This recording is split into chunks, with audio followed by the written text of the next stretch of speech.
एक पति पत्नी थे जो बेहद गरीब थे। दोनों दिन रात मेहनत मजदूरी करके किसी तरह अपना गुजर बसर करते थे। पत्नी गर्भवती थी और कुछ महीनों बाद उसने एक बेहद सुंदर बच्ची को जन्म दिया, जिसका नाम रखा गया चंपा। चंपा जैसी प्यारी और मासूम बच्ची को देखकर हर कोई उसकी तारीफ करता, मगर उसकी किस्मत में दुख पहले से लिखा था। जन्म के कुछ ही दिनों बाद उसके पिता की मृत्यु हो गई। उसकी मां और वह दोनों इस दुनिया में बिल्कुल अकेले रह गए। अब चंपा की मां, जो पहले से ही परेशान थी, घर घर जाकर काम करने लगी। किसी के घर झाड़ू पोछा करती, किसी के घर खाना बनाती। हर दिन वो खुद से संघर्ष करती ताकि चंपा का पालन पोषण कर सके। बड़े घरों से उसे पुराने उतरे हुए कपड़े मिल जाते, जिन्हें वो चंपा को पहना देती। गरीबी का पहाड़ उन पर टूट पड़ा था, लेकिन मां ने हार नहीं मानी।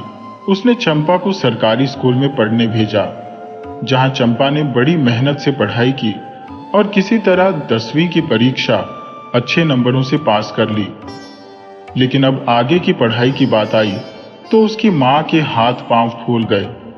उसने चंपा को समझाया, बेटी, अब मेरे पास उतनी ताकत नहीं बची कि मैं तेरी आगे की पढ़ाई का खर्च उठा सकूं। तेरी फीस, किताबें और बाकी सब खर्चा मैं कैसे उठाऊंगी? चंपा ने जिद पकड़ ली। मां, मेरे 10वीं में अच्छे नंबर आए हैं, मुझे आगे पढ़ने दो, मैं भी तुम्हारे साथ काम कर लूंगी। मां ने थोड़े संकोच के बाद कहा, ठीक है बेटी, अगर तुझे पढ़ाई करनी है तो हम दोनों मिलकर कुछ और काम ढूंढ लेंगे। अगले ही दिन से चंपा भी अपनी मां के साथ काम पर जाने लगी। दिन में वो मां के साथ अलग अलग घरों में काम करती और रात में अपनी पढ़ाई में जुट जाती। कुछ ही समय में उनके पास कुछ और घरों का काम आ गया। अब मां बेटी अलग अलग काम पर जाने लगी। धीरे धीरे चंपा को एहसास होने लगा कि चाहे बाप की उम्र का मर्द हो या जवान लड़का, सबकी नजरें उस पर ठहरी रहती थी। उसे यह सब बहुत अजीब लगने लगा। एक दिन उसने अपनी मां से कहा, मां, मैं ये काम अब और नहीं कर पाऊंगी। मां ने चिंतित होकर पूछा, क्या हुआ बेटी, किसी ने कुछ कहा है क्या? चंपा बोली, नहीं मां, किसी ने कुछ नहीं कहा, लेकिन अब ये काम मुझसे नहीं होगा। मां ने भारी मन से कहा, बेटी, मैं तो पहले से नहीं चाहती थी कि तू ये काम करे, पर तूने ही जिद की थी। चंपा ने दृढ़ता से कहा, हाँ मां, पर अब मैं कोई और रास्ता ढूंढ लूंगी पैसे कमाने का। मां ने सर हिलाते हुए कहा, ठीक है बेटी, जैसा तुझे सही लगे वैसा कर। अब चंपा ने मोहल्ले के घरों में जाकर ट्यूशन पढ़ाने की बात शुरू कर दी। धीरे धीरे उसे छोटे बच्चों के ट्यूशन पढ़ाने का काम मिलने लगा। वह 7वीं और 8वीं कक्षा के बच्चों को पढ़ाने लगी, जिससे उसे हर महीने कुछ पैसे मिलने लगे। चंपा का पढ़ाने का तरीका इतना अच्छा था कि उसके स्टूडेंट्स की संख्या धीरे धीरे बढ़ने लगी। हालांकि यहां भी उसे एक समस्या का सामना करना पड़ा। समाज की वही नजरें जो पहले उसे काम के दौरान परेशान करती थी, अब भी उसका पीछा नहीं छोड़ रही थी। लेकिन अब चंपा ने ठान लिया था कि वह इन मुश्किलों से डरकर पीछे नहीं हटेगी। उसे अपने और अपनी मां के बेहतर भविष्य के लिए लड़ना था। चंपा का पढ़ाने का तरीका सबको बहुत पसंद आने लगा। उसकी मेहनत रंग ला रही थी और उसके ट्यूशन के बच्चे दिन प्रतिदिन बढ़ते जा रहे थे। चंपा ने जब बच्चों को घर पर ट्यूशन पढ़ाना शुरू किया तो धीरे धीरे उसकी आमदनी अच्छी होने लगी थी, लेकिन साथ ही उसकी मेहनत भी दोहरी हो गई थी। चंपा की मां कभी कभी अपनी बेटी की हालत देखकर कहती, चंपा, अगर तेरा बाप जिंदा होता तो तुझे इतनी मेहनत नहीं करनी पड़ती, तुझे भी बाकी बच्चों की तरह स्कूल में पढ़ने का मौका मिलता। चंपा अपनी मां के गले में हाथ डालकर कहती, मां, तूने मेरे लिए जितनी मेहनत की है उतनी कोई और नहीं कर सकता था। तू ही मेरी मां भी है और पिता भी। तेरे होते मुझे कभी भी पिता की कमी महसूस नहीं हुई। इस तरह मां बेटी की जोड़ी अपने दिनों को गुजार रही थी। चंपा की 11वीं कक्षा की परीक्षा करीब आ गई थी। उसे खूब मेहनत करनी थी ताकि अच्छे नंबर ला सके। एक दिन उसने अपनी माँ से कहा, माँ, अब तुम काम छोड़ दो। अब ट्यूशन से इतने पैसे आ जाते हैं कि हमारा गुजारा आराम से चल सकता है। माँ ने कुछ सोचते हुए कहा, बेटी, तू सही कह रही है। अब मैं काम छोड़ देती हूँ। इससे तुझे घर के कामों में थोड़ी मदद भी मिल जाएगी। अब चंपा ने परीक्षा की तैयारी पर पूरा ध्यान लगाना शुरू कर दिया। उसने सारे पेपर बहुत अच्छे से दिए और अब रिजल्ट का इंतजार कर रही थी। जिस दिन रिजल्ट आना था, चंपा सुबह से ही बेचैन थी। उसकी माँ बार बार उसे समझाती, बेटा, रिजल्ट तो आ ही जाएगा, इसमें परेशान होकर इधर उधर घूमने से कुछ नहीं बदलेगा। चंपा ने कहा, माँ, तुम्हें समझ नहीं आ रहा है, इस रिजल्ट पर ही मेरा आगे का भविष्य निर्भर करता है। दोपहर करीब 12 बजे चंपा स्कूल पहुंच गई, जहां रिजल्ट 2 बजे आने वाला था। जैसे जैसे समय करीब आ रहा था, चंपा की घबराहट बढ़ती जा रही थी। उसकी क्लास टीचर एक एक करके नाम पुकार रही थी, लेकिन चंपा का नाम अब तक नहीं आया था। उसकी धड़कन तेज हो गई थी। तभी अचानक उसका नाम पुकारा गया और मैडम ने उसे गले लगाते हुए कहा, चंपा, तुमने अपने सेंटर में टॉप किया है। यह सुनकर चंपा की मेहनत का फल मिल गया था।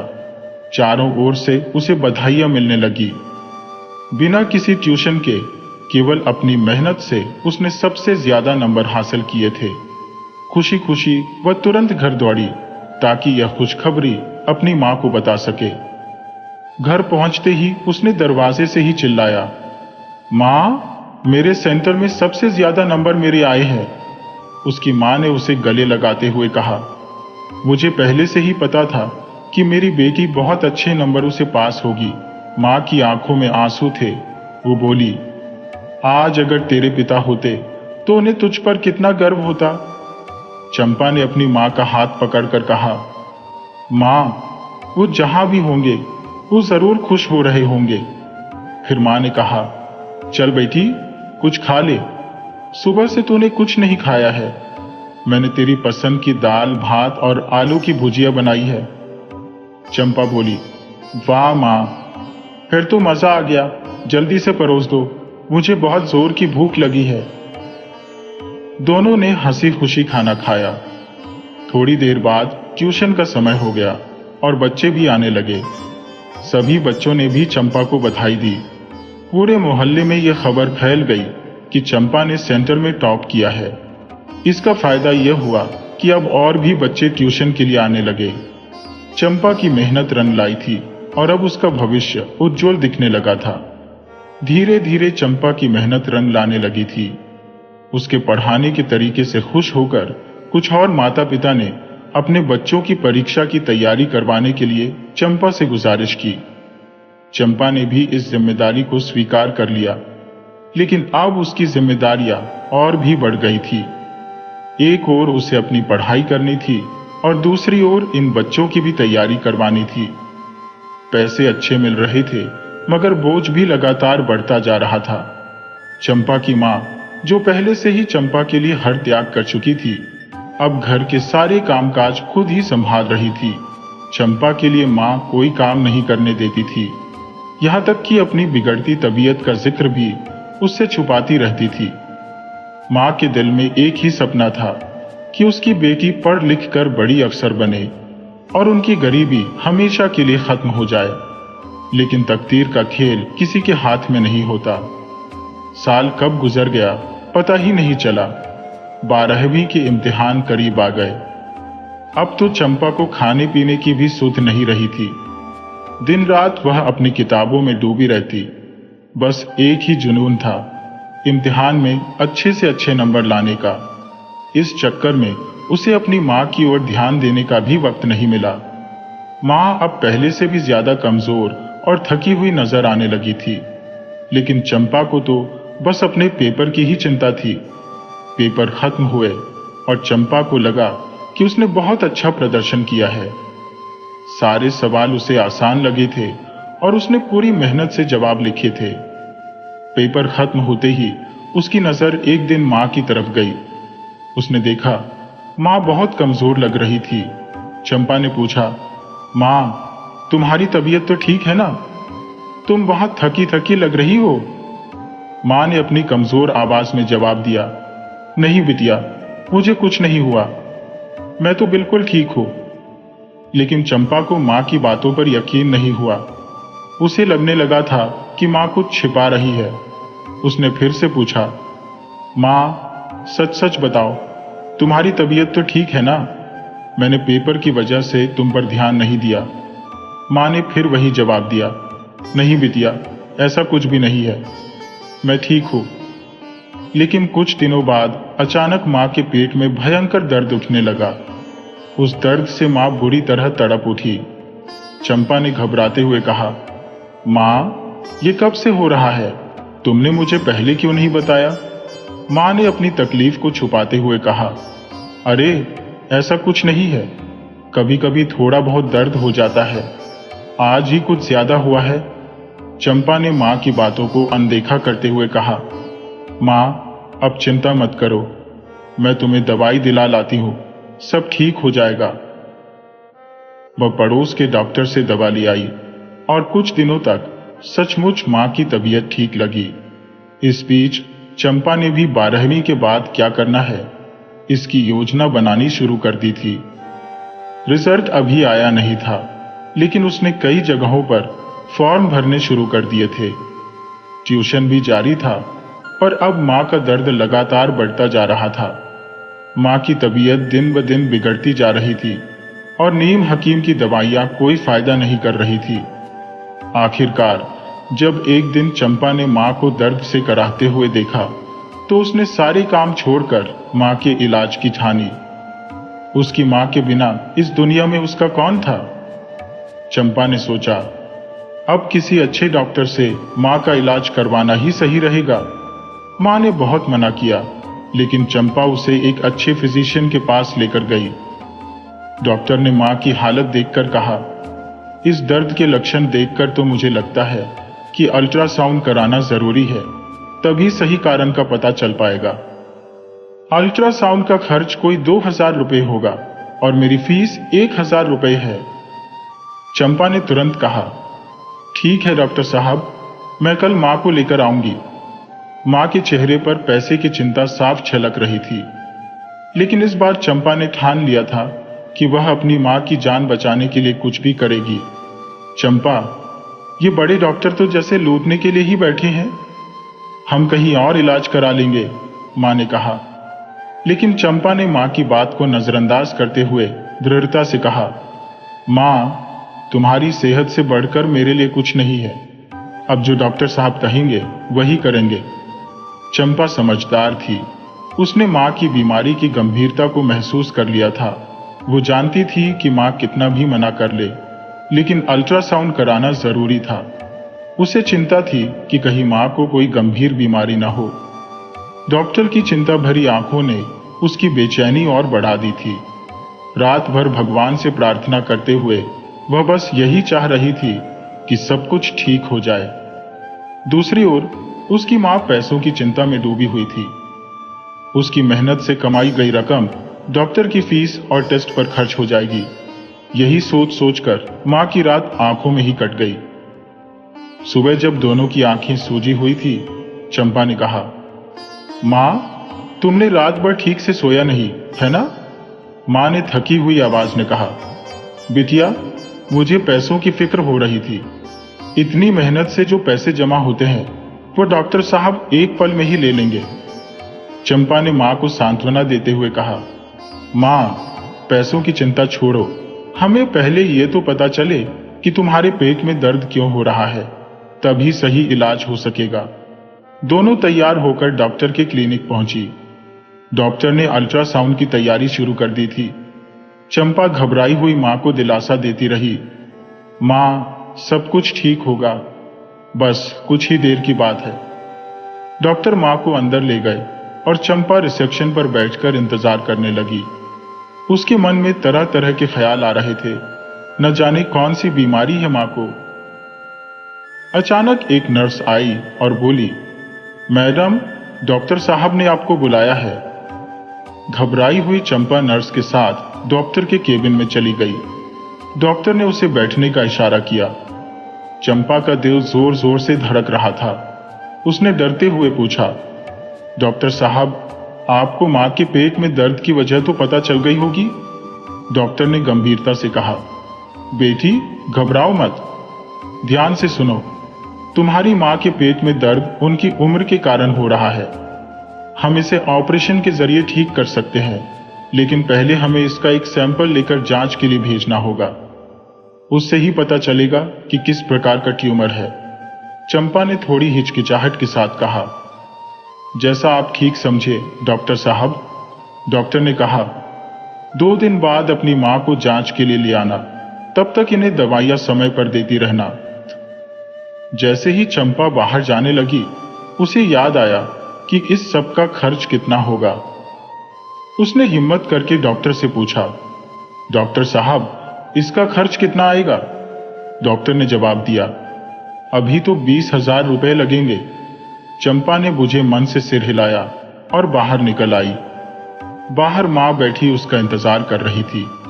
मां ने उसे देखकर कहा, मैंने कहा था ना, मुझे कोई बीमारी नहीं है, अब हम यहां नहीं आएंगे। विचारों में डूबी चंपा चुपचाप खड़ी रही।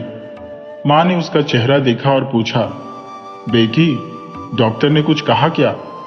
चंपा ने अनमने से स्वर में कहा, नहीं मां, कुछ खास नहीं। जब वो घर पहुंची तो ट्यूशन के बच्चे पहले से ही इंतजार कर रहे थे, लेकिन उस दिन चंपा का पढ़ाने का बिल्कुल मन नहीं था। उसने मां को चाय दी और खुद एक किताब लेकर बैठ गई, लेकिन मन पढ़ाई में नहीं लग रहा था। उसके दिमाग में बस 20,000 रुपए की चिंता घूम रही थी। बैंक में बस इतने ही पैसे बचे थे, आगे क्या होगा वो समझ नहीं पा रही थी। अगले 2 दिन तक उसने मां को डॉक्टर के पास ले जाने के लिए मना लिया। ऑपरेशन करीब 2 घंटे तक चला। मां पर अभी भी एनेस्थीसिया का असर था। वो गहरी नींद में बेसुध थी। इतने में चंपा डॉक्टर से आगे के ट्यूमर के ऑपरेशन का खर्च पूछने लगी। जो डॉक्टर ने बताया, उसे सुनते ही चंपा के होश उड़ गए। डॉक्टर ने बताया कि प्राइवेट हॉस्पिटल में ऑपरेशन का खर्च 3 से 4 लाख रुपए होगा। अगर तुम सरकारी अस्पताल में जाओगी तो भी 1 से 1.25 लाख रुपए का खर्चा आएगा। मां की होश में आने पर चंपा उसे सहारा देकर घर ले आई। मां को बिस्तर पर लिटाते हुए उसके मन में एक ही सवाल था, पैसे कहां से आएंगे? डॉक्टर ने रिपोर्ट के आने में 15 दिन का वक्त बताया था और तब तक उसे पैसों का इंतजाम करना था। चंपा सोच रही थी, इतने पैसों का इंतजाम कैसे करूंगी? कितनी ट्यूशन भी पढ़ा लूं, उससे 30-40 हजार रुपए से ज्यादा कहां से जुटेंगे? एडवांस मांगू तो क्या इतना मिलेगा? इसी सोच विचार में 1 हफ्ता बीत गया। उसकी पढ़ाई की तैयारी पीछे छूट गई थी और मां की हालत देखकर चंपा का दिल भी टूट रहा था। मां उसे परेशान देखकर कुछ कहती तो नहीं थी, पर अंदर से उसका कलेजा कांपता था। फिर एक दिन डॉक्टर का फोन आया। उन्होंने कहा, तुरंत क्लिनिक पर आओ, तुम्हारी मां की रिपोर्ट आ गई है। चंपा परेशान हो गई। भागते भागते डॉक्टर के पास पहुंची। जब वह डॉक्टर के केबिन में दाखिल हुई तो उसकी सांसें तेज चल रही थी। डॉक्टर ने उसे बैठने का इशारा किया और पानी मंगवाया। चंपा ने हड़बड़ी में पूछा, डॉक्टर साहब, क्या हुआ? इतनी जल्दी बुलाने का क्या कारण है? रिपोर्ट में कुछ गड़बड़ी तो नहीं है? डॉक्टर ने उसे धैर्य से पानी पीने को कहा। बेटी, पहले पानी पी लो, फिर बात करते हैं। चंपा ने गिलास उठाया और एक ही सांस में सारा पानी पी लिया। फिर उसने डॉक्टर को घबराई नजरों से देखा।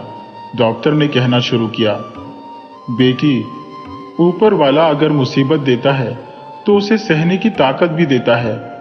तुम्हारी मां की रिपोर्ट अच्छी नहीं आई है, लेकिन इसका मतलब ये नहीं कि इलाज नहीं हो सकता। तुम्हारी मां के पेट में कैंसर का ट्यूमर है और वो अब दूसरे स्टेज पर पहुंच चुका है। ये सुनते ही चंपा की आंखों से आंसू निकल आए, मगर उसके मुंह से एक शब्द भी नहीं निकला। डॉक्टर ने उसे दिलासा दिया, बेटी, घबराने से कुछ नहीं होगा, तुम्हें हिम्मत रखनी होगी, तभी मां को संभाल पाओगी। मैंने सरकारी अस्पताल के कैंसर विभाग से बात कर ली है, तुम्हें माँ को वहां भर्ती कराना होगा। पैसों का इंतजाम करना मुश्किल होगा, पर मैं भी मदद करूंगा। भगवान ने चाहा तो सब ठीक हो जाएगा। चंपा बस सिर हिला पाई। उसके शब्द जैसे गले में अटक गए थे। पहले ऑपरेशन के खर्चे से परेशान थी और अब ये कैंसर की खबर। कैंसर का नाम सुनते ही अच्छे अच्छों की रूह कांप जाती है। डॉक्टर ने कहा, अभी कुछ और जांचें होंगी, तब तक तुम पैसों का इंतजाम कर लो। चंपा ने बहुत ही धीरे से कहा, जी डॉक्टर साहब, और वह वहां से उठकर घर की ओर चल दी। उसके कदम अब भारी हो चुके थे, मानो वह खुद को घसीटते हुए आगे बढ़ रही हो। चंपा ने सड़क के किनारे से हाथ हिलाकर 3 व्हीलर रुकवाया और उसमें चुपचाप बैठ गई। जब वो घर पहुंची तो उसकी मां दरवाजे पर उसका बेसब्री से इंतजार कर रही थी। मां ने तुरंत पूछा, चंपा बेटा, डॉक्टर ने क्या बताया? चंपा ने नजरें चुराते हुए कहा, मां, कल अस्पताल चलना है, तुम तैयार रहना। मां ने फिर से जोर देकर पूछा, अरे चंपा, मैं पूछ रही हूं कि रिपोर्ट में क्या निकला? चंपा ने एक गहरी सांस ली। उसकी निगाहें नीचे झुक गईं। वह जानती थी कि अगर उसने मां को कैंसर की बात बता दी तो मां बहुत परेशान हो जाएगी। इसलिए उसने उस सच को अपने दिल में ही दफन कर दिया। उसकी जिंदगी पहले से ही उलझनों से भरी थी और अब मां की बीमारी ने उसे और भी परेशान कर दिया था। किसी तरह से वो ट्यूशन पढ़ाकर अपने घर का खर्च चला रही थी, क्योंकि यही उसकी आमदनी का इकलौता जरिया था। रात भर वो बिस्तर पर करवटें बदलती रही। मां के इलाज के साथ साथ बच्चों को कैसे पढ़ाएगी, यही सोच सोचकर उसकी रात कट गई। सुबह होते ही वो उठकर तैयार हो गई। उसने बच्चों के माता पिता को फोन कर दिया कि आज ट्यूशन नहीं होगी। दूसरी तरफ मां सुबह जल्दी उठकर भजन पूजन करके तैयार हो चुकी थी। उन्होंने नाश्ता भी बना दिया था। दोनों मां बेटी खाने के बाद अस्पताल के लिए निकल पड़ी। रास्ते में चंपा ने मां को कहा, मां, 2 जोड़ी कपड़े भी रख लेना। 3 व्हीलर जब अस्पताल के अंदर पहुंचा तो चंपा के मन में एक अजीब सा डर बैठ गया, लेकिन उसने कुछ नहीं कहा। मां को लेकर वो कैंसर विभाग में पहुंची, जहां पहले ही डॉक्टर ने रिपोर्ट कंप्यूटर पर भेज दी थी। डॉक्टर ने रिपोर्ट ध्यान से देखी और मां को भर्ती कर लिया। डॉक्टर ने कहा, आप बाहर बैठिए, इलाज जल्दी ही शुरू हो जाएगा। चंपा बाहर आकर रिसेप्शन पर बैठ गई। उसके मन में भगवान से बस यही प्रार्थना थी, हे भगवान, पिता को तो पहले ही ले लिया, अब मां को बचा लेना। इतना सोचते ही उसकी आंखों से आंसू बहने लगे। वैसे अस्पतालों में रोते बिलखते लोग अक्सर होते हैं तो कोई ध्यान नहीं देता, लेकिन वहां एक युवक खड़ा था जिसने चंपा को गौर से देखा। चंपा को इस बात का बिल्कुल अंदाजा नहीं था कि कोई उसकी तकलीफ को देख रहा है। कुछ देर बाद उस युवक ने पास आकर कहा, माफ कीजिए, क्या मैं यहां बैठ सकता हूं? चंपा ने सिर हिलाते हुए उसे जगह दे दी। कुछ देर की चुप्पी के बाद युवक ने हल्के से पूछा, आप ठीक हैं? कोई परेशानी है? चंपा ने उसे घूर कर देखा तो वो थोड़ा घबरा गया, लेकिन फिर मुस्कुराते हुए बोला, हॉस्पिटल का माहौल ही ऐसा होता है जहां हर किसी को परेशानी होती है। चंपा ने कोई जवाब नहीं दिया, लेकिन युवक की हिम्मत बढ़ गई। उसने अपनी बात जारी रखी, आप देखिए, मैं भी कितनी बड़ी मुसीबत में हूं, कोई रास्ता नहीं सूझ रहा। चंपा ने उसकी तरफ देखा, जैसे उसकी परेशानी जानने की कोशिश कर रही हो, लेकिन कुछ बोली नहीं। युवक समझ गया और बोला, यहां मेरी दादी भर्ती है, जिनको कल बहुत बड़ा हार्ट अटैक आया था। चंपा के मुंह से निकला, अब वो कैसी है? युवक ने राहत की सांस लेते हुए कहा, अभी उनकी हालत स्थिर है, पर असल समस्या ये है कि मुझे बहुत जरूरी काम से अमेरिका जाना था, पर दादी के बिना कैसे जा सकता हूं? चंपा ने थोड़ी हैरानी से कहा, दादी से भी जरूरी काम क्या हो सकता है? युवक ने गंभीरता से जवाब दिया, कुछ भी नहीं, दादी से ज्यादा जरूरी तो कुछ भी नहीं। फिर उसने चंपा से पूछा, यहां आपका कौन एडमिट है? चंपा अब तक उससे थोड़ी सहज हो चुकी थी। उसने धीरे से कहा, यहाँ मेरी माँ है, उन्हें कैंसर है, दूसरी स्टेज पर है। युवक ने अफसोस जताते हुए कहा, मुझे बहुत दुख हुआ, लेकिन आपको हिम्मत रखनी होगी, सब ठीक हो जाएगा। चंपा ने सिर हिलाकर उसका धन्यवाद किया। थोड़ी देर बाद युवक उठकर चला गया। चंपा ने देखा कि कुछ समय बाद वो युवक 2 कप चाय लेकर लौट आया। चंपा की जरूरत के वक्त एक हाथ मदद के लिए आगे बढ़ा, लेकिन वह फॉर्मेलिटी में मुस्कुराते हुए बोली, नो थैंक्स। लड़के ने कहा, कोई बात नहीं, पी लो, फिर कभी तुम पिला देना, हिसाब बराबर हो जाएगा। उदासी के बावजूद चंपा के चेहरे पर हल्की सी मुस्कान आ गई। उसने थैंक्स कहकर चाय का प्याला थाम लिया। उसी वक्त एक नर्स ने आकर चंपा को ढूंढा और डॉक्टर के पास बुलाया। चाय खत्म करके चंपा इंतजार करने लगी कि डॉक्टर उसे बुलाकर कुछ बताएंगे। कुछ देर बाद वार्ड बॉय आया और बोला, मैडम, डॉक्टर साहब ने आपको बुलाया है। चंपा भारी कदमों से डॉक्टर के केबिन में दाखिल हुई। डॉक्टर ने बैठने का इशारा किया और फिर धीरे धीरे सारी बीमारी की गंभीरता को समझाया। उन्होंने कहा, बेटिया, आपकी मां को अस्पताल में भर्ती कर लिया गया है। अब उनकी देखभाल हमारी जिम्मेदारी है। इलाज लंबा चलेगा और उसके बाद ऑपरेशन भी होगा। खर्चे के बारे में मैंने आपको पहले ही बता दिया था। प्राइवेट अस्पताल की तुलना में यहाँ खर्चा काफी कम होगा। चंपा ने डॉक्टर से पूछा, कितना खर्च आएगा डॉक्टर साहब? डॉक्टर ने बताया, लगभग 2 लाख रुपए।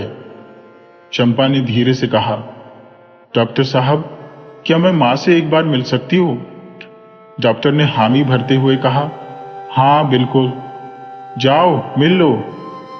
चंपा वार्ड में मां से मिलने पहुंची। मां पहले से ही उसका इंतजार कर रही थी। मां ने बिलखते हुए कहा, चंपा, मैं यहां तेरे बिना नहीं रह पाऊंगी। चंपा ने अपने आंसू रोककर मां के गले लगते हुए कहा, मां, बस कुछ ही दिनों की बात है। ऑपरेशन के बाद तुम घर लौट आओगी। मैं रोज तुम्हारे पास आऊंगी और ट्यूशन भी पढ़ा लूंगी। सब हो जाएगा मां। मां के सामने जो आंसू चंपा ने रोके थे, वे बाहर निकलते ही छलक पड़े। वह भारी कदमों से हॉस्पिटल से बाहर आई और घर की ओर चल दी। दिल में लगातार मां की चिंता थी। उसे बार बार यही ख्याल आ रहा था कि क्या हॉस्पिटल में मां की ठीक से देखभाल हो रही होगी। उस दिन चंपा का कुछ भी करने का मन नहीं हो रहा था, खाना भी नहीं खाया। तभी पड़ोस की भाभी, जिनका बेटा चंपा से पढ़ाई करता था, आई और उसकी मां का हालचाल पूछने लगी। उन्होंने जब देखा कि चंपा ने खाना नहीं खाया है, तो अपने साथ लाया हुआ टिफिन निकालकर उसे खाने को कहा। चंपा ने मना किया, मगर भाभी ने उसे समझाते हुए कहा, अगर तुम नहीं खाओगी तो मां की देखभाल कैसे करोगी? पड़ोसी ही पड़ोसी के काम आते हैं। कोई भी दिक्कत हो तो मुझे बताने से झिझकना मत। फिर भाभी चली गई और थोड़ी देर में ट्यूशन के बच्चे आ गए। चंपा उन्हें पढ़ाने में लग गई। समय धीरे धीरे बीतने लगा, लेकिन हॉस्पिटल का मिलने का समय खत्म हो चुका था। चंपा मां से मिलने की सोच रही थी, मगर अब कोई फायदा नहीं था। उसे अगले दिन ही जाना होगा। रात भर उसके मन में यही उधेड़-बुन चलती रही। इतना पैसा कहां से आएगा? सुबह होते ही चंपा जल्दी जल्दी उठी, नाश्ता बनाया और मां के लिए सब कुछ तैयार करके रख दिया। फिर वह फटाफट हॉस्पिटल की ओर निकल पड़ी। जब हॉस्पिटल पहुंची तो रिसेप्शन पर उसे रोक दिया गया। गार्ड ने कहा, मैडम, अभी मिलने का समय नहीं हुआ है। चंपा ने घड़ी देखी, अभी 8 ही बजे थे। उसने मुस्कुराते हुए कहा, मुझे तो वक्त का ध्यान ही नहीं रहा। वह फिर से उसी बेंच पर जाकर बैठ गई जहां वह पहले बैठी थी।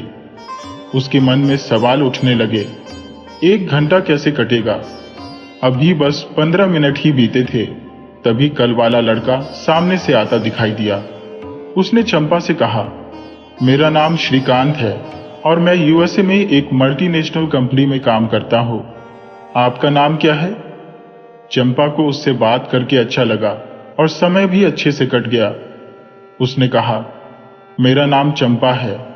मैं 12th क्लास की स्टूडेंट हूँ, अभी अभी एग्जाम दिए हैं।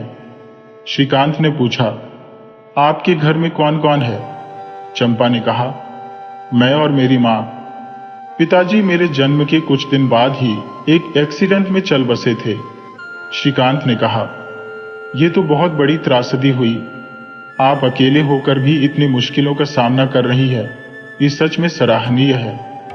चंपा ने धीरे से कहा, जी, जब मुसीबत आती है तो हिम्मत करनी ही पड़ती है। वैसे आपके परिवार में कौन कौन है? श्रीकांत ने कहा, मेरी कहानी भी कुछ ऐसी ही है। जब मैं 9वीं में था तो एक एक्सीडेंट में मेरे माँ बाप गुजर गए थे। मेरे दादा दादी ने मुझे पाला पोसा और पढ़ाया। अब मैं अच्छी पोस्ट पर काम कर रहा हूँ। चंपा ने पूछा, अब आपके दादा दादी कैसे हैं? श्रीकांत ने दुखी होकर बताया, अभी 1 महीने पहले ही दादाजी का स्वर्गवास हुआ है।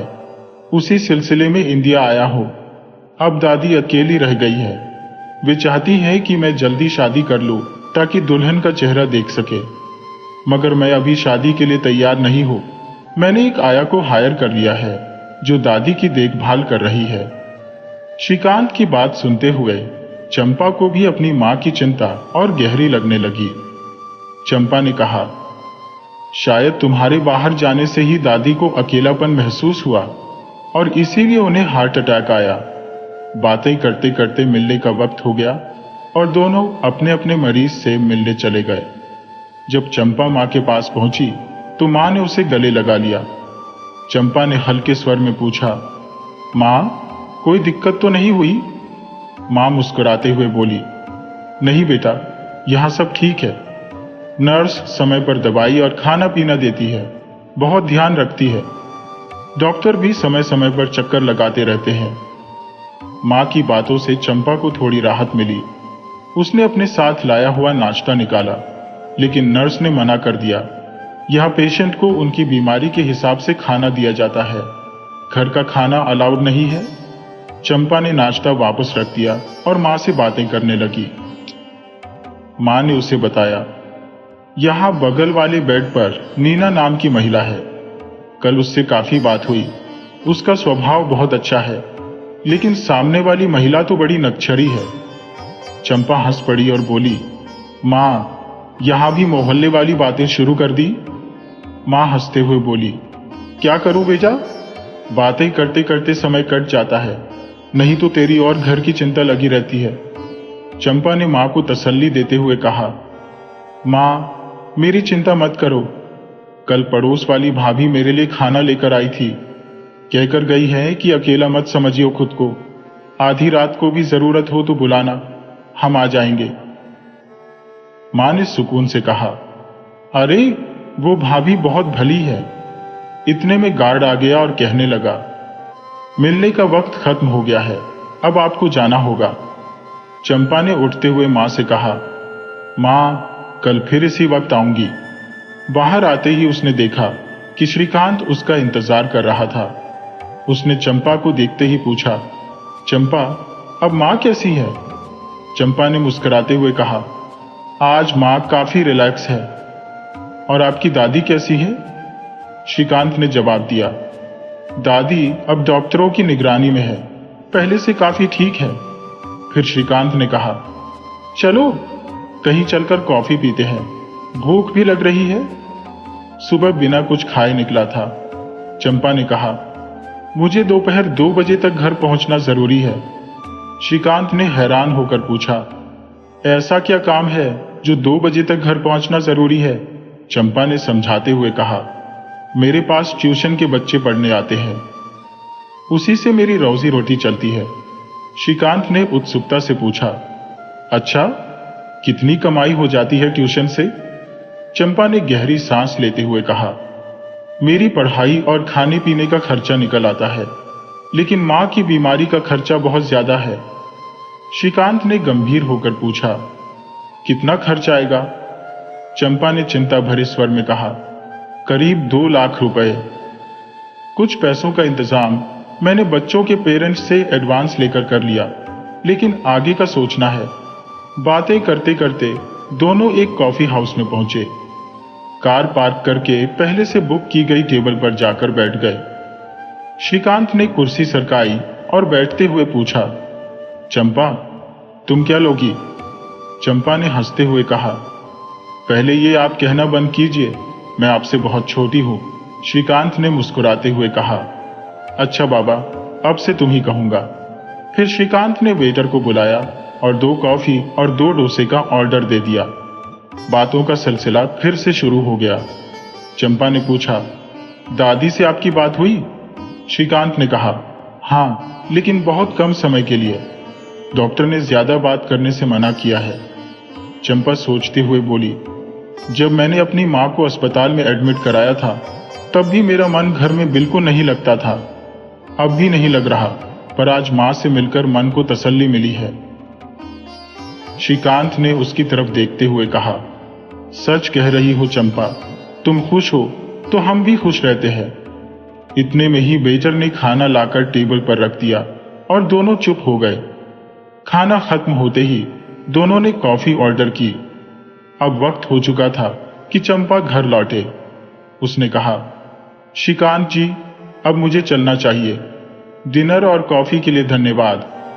श्रीकांत मुस्कुराते हुए बोला, पहले तो ये जी हटाओ, ऐसा लगता है जैसे तुमने मुझे बूढ़ा बना दिया हो।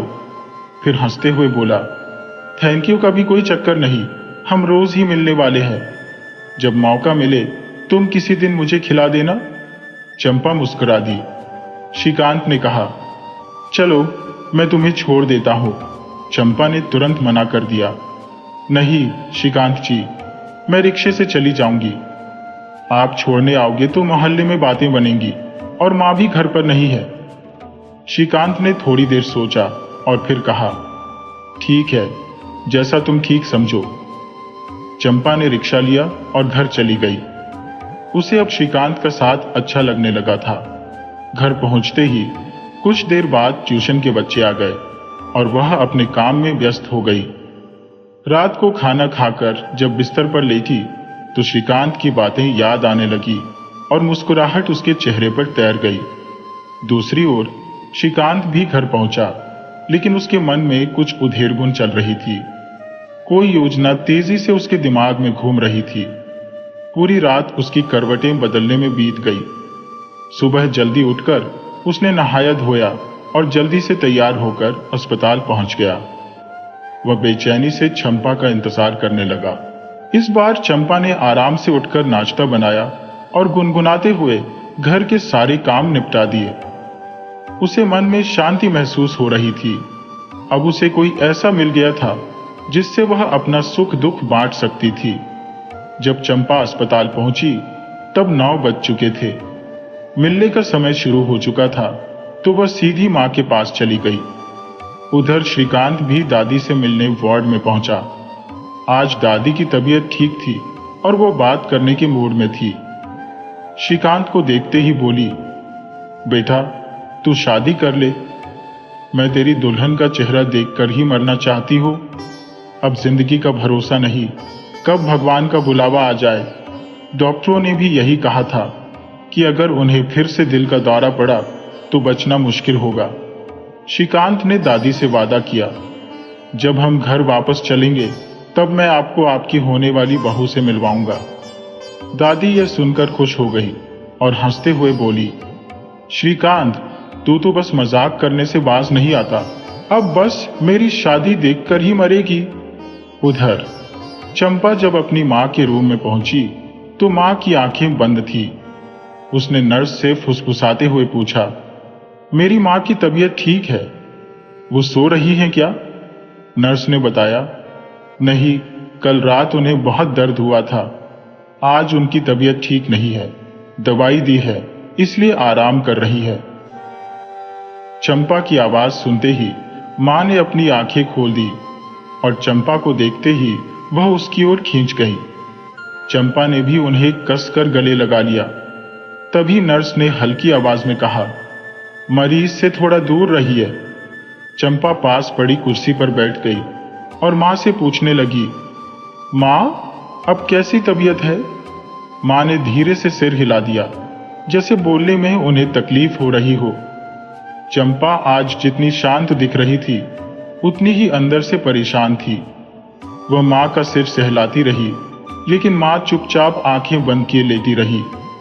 चंपा को माँ की तकलीफ का एहसास हो रहा था और उसकी आंखों में आंसू आ गए, लेकिन उसने खुद को संभाल लिया। मिलने का समय खत्म होते ही चंपा डॉक्टर से मिलने उनके केबिन में चली गई। डॉक्टर ने गंभीरता से कहा, चंपा, तुम्हारी माँ की हालत ठीक नहीं है। हो सकता है ऑपरेशन जल्दी करना पड़े। इसके लिए तुम्हें पैसे का इंतजाम करना होगा। साथ ही उनके ब्लड ग्रुप का ब्लड भी अस्पताल में जमा कराना होगा। चंपा ने गहरी सांस ली और कहा, जी, मैं सब संभाल लूंगी। बाहर आकर वह श्रीकांत से मिली, जो बाहर इंतजार कर रहा था। श्रीकांत ने उसका उतरा हुआ चेहरा देखकर पूछा, क्या हुआ चंपा? माँ ठीक तो है ना? इतना सुनते ही चंपा श्रीकांत के गले लगकर फूट फूट कर रोने लगी, जैसे उसके भीतर जमा हुआ दुख का सैलाब बह निकला हो। श्रीकांत ने उसे ढांढस बंधाते हुए कहा, सब ठीक हो जाएगा, हिम्मत मत हारो।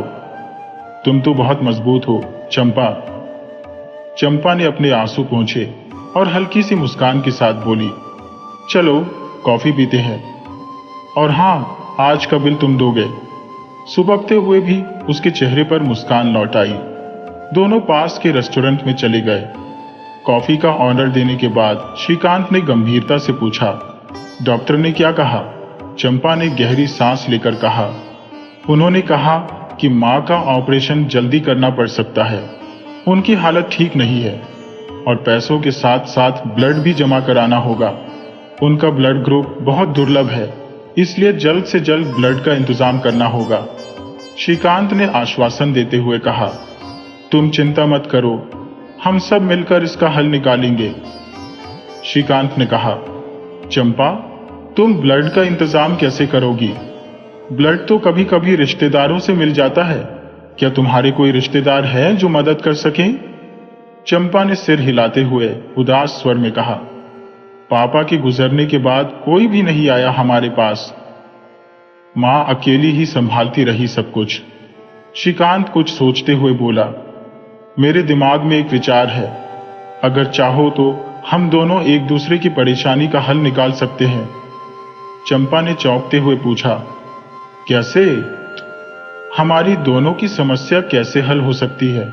ऐसा क्या अनोखा आइडिया है तुम्हारे दिमाग में? श्रीकांत थोड़ा संकोच करते हुए बोला, देखो चंपा, मेरी बात ध्यान से सुनो। अगर तुम्हें ठीक न लगे तो गुस्सा मत करना। ये बस एक सुझाव है। मैं तुम पर कोई जबरदस्ती नहीं कर रहा हूं। अगर तुम्हें सही लगे तो ही सोचना, वरना हम दोस्त हैं और दोस्त ही रहेंगे।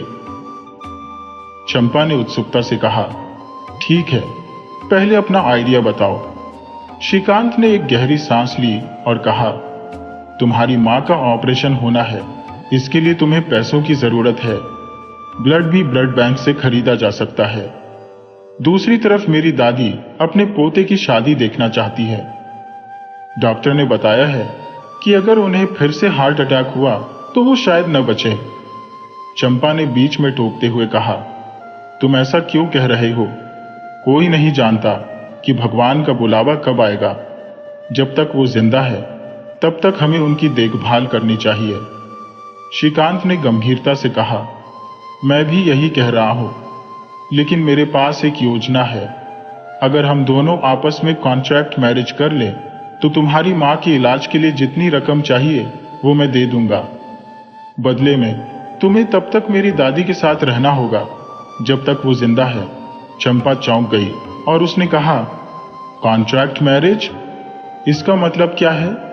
श्रीकांत ने विस्तार से समझाया, हमारे बीच पति पत्नी जैसा कोई रिश्ता नहीं होगा। यह सिर्फ नाम मात्र की शादी होगी, ताकि मेरी दादी को लगे कि मैंने शादी कर ली है। जब तक दादी जिंदा है तुम उनके साथ रहोगी और मैं अमेरिका में अपनी नौकरी पर चला जाऊंगा। दादी के गुजरने के बाद ये कॉन्ट्रैक्ट खत्म हो जाएगा और तुम पूरी तरह से स्वतंत्र हो जाओगी। तुम्हारे लिए मेरी सारी जिम्मेदारियां भी उसी वक्त खत्म हो जाएंगी। चंपा यह सब सुनकर हक्का बक्का रह गई। वो मन ही मन श्रीकांत को पसंद करने लगी थी। लेकिन इस तरह के रिश्ते के बारे में उसने कभी नहीं सोचा था। उसने कहा, मैं कल तक सोचकर बताऊंगी। घर पहुंचते ही उसका मन बहुत भारी हो गया। ट्यूशन के बच्चों के आने का समय हो चला था, लेकिन आज उसका दिल पढ़ाने का बिल्कुल नहीं था। सिर दर्द का बहाना बनाकर उसने बच्चों को छुट्टी दे दी और श्रीकांत की बातों पर विचार करने लगी। उसके मन में मरता क्या न करता वाली कहावत बार बार गूंजने लगी। मां की बीमारी और पैसों की तंगी ने उसे घेर रखा था। फिर उसने सोचा, अगर मां की तबीयत ठीक रहती है तो कल उनसे सलाह कर लूंगी। लेकिन फिर उसे याद आया, मां कभी पैसे के लिए इस रिश्ते को मंजूर नहीं करेंगी। पूरी रात बेचैनी में बीती। अगले दिन सुबह श्रीकांत के न आने पर वह रिसेप्शन पर बैठकर उसका इंतजार करने लगी। जैसे ही मिलने का समय हुआ, वह भागते हुए मां के कमरे में पहुंची, लेकिन वहां मां नहीं थी। चंपा की तो जान ही निकल गई। उसने नर्स से पूछा, मां कहाँ है? नर्स ने बताया, 9 नंबर बेड के पेशेंट को थेरेपी के लिए ले जाया गया है। चंपा ने घबराते हुए पूछा, उनकी तबीयत कैसी थी? नर्स ने कहा, रात को पेशेंट को खून की उल्टियां हुई थी। यह सुनते ही चंपा के पैरों तले जमीन खिसक गई। वह सर पकड़कर बैठ गई। नर्स ने कहा, जब पेशेंट को वापस लाएंगे तब आपको बुला लेंगे, फिलहाल आप बाहर इंतजार कीजिए। चंपा जैसे तैसे उठी और बाहर आ गई, लेकिन उसका सिर चकरा रहा था। वह गिरने ही वाली थी कि तभी श्रीकांत ने लपक कर उसे संभाल लिया। श्रीकांत ने चिंतित होकर पूछा, क्या हुआ चंपा? मां की तबीयत तो ठीक है ना? चंपा की आंखों से आंसू बहने लगे। वह बोली, रात को मां को खून की उल्टियां हुई थी। वो अभी अपने बेड पर नहीं है, उन्हें थेरेपी के लिए ले जाया गया है। श्रीकांत ने उसे दिलासा देते हुए कहा, तुम घबराओ मत, डॉक्टर्स देखभाल कर रहे हैं, सब ठीक हो जाएगा। चंपा ने आंसुओं से भरी आंखों से कहा, श्रीकांत, मां के बिना मेरा इस दुनिया में कोई नहीं है। अगर उन्हें कुछ हो गया तो मैं कैसे जीऊंगी? श्रीकांत ने उसके कंधे पर हाथ रखते हुए कहा, हिम्मत रखो चंपा, सब ठीक हो जाएगा, बस थोड़ा सब्र करो। थोड़ी देर बाद नर्स आई और बोली, अब आप मरीज से मिल सकती है। चंपा जैसे ही यह सुना, वो लगभग दौड़ती हुई अंदर चली गई। पीछे पीछे श्रीकांत भी उसके साथ था। मां बिस्तर पर लेटी उनका इंतजार कर रही थी। जब मां ने चंपा को देखा तो उसके चेहरे पर एक थकी हुई मुस्कान उभर आई। चंपा ने पास जाकर मां से पूछा, मां, अब कैसी हो? मां ने धीरे से कहा, बेटी ठीक हो, बीमारी में तो ऐसा चलता ही रहता है, तू फिक्र मत कर। फिर उन्होंने नर्स से पूछा, रात को तबीयत थोड़ी बिगड़ी थी ना? नर्स ने जवाब दिया, हाँ, पर अब स्थिति ठीक है। पीछे खड़े श्रीकांत को देखकर मां ने पूछा, ये कौन है? चंपा ने संकोच करते हुए कहा, ये श्रीकांत है, इनकी दादी को हार्ट अटैक आया था, अब ठीक है। वो भी अपनी दादी की देखभाल के लिए यहां आते हैं। मां ने श्रीकांत को देखकर कहा, बेटा, अच्छा है कि तुम चंपा के साथ हो, ये जल्दी घबरा जाती है। श्रीकांत ने आगे बढ़कर मां के पैर छू लिए और कहा, मां, आप चिंता मत करो, मैं चंपा के साथ हूं, सब ठीक हो जाएगा। मां ने उसे आशीर्वाद देते हुए कहा, खुश रहो बेटा। मिलने का समय खत्म होते ही चंपा और श्रीकांत वहां से बाहर निकल आए। श्रीकांत ने पूछा, तुमने नाश्ता किया है? चंपा, अगर नहीं किया तो चलो, मेरे रेस्टोरेंट में कुछ खा लेते हैं। चंपा ने सिर हिला दिया और दोनों रेस्टोरेंट की ओर चल दिए।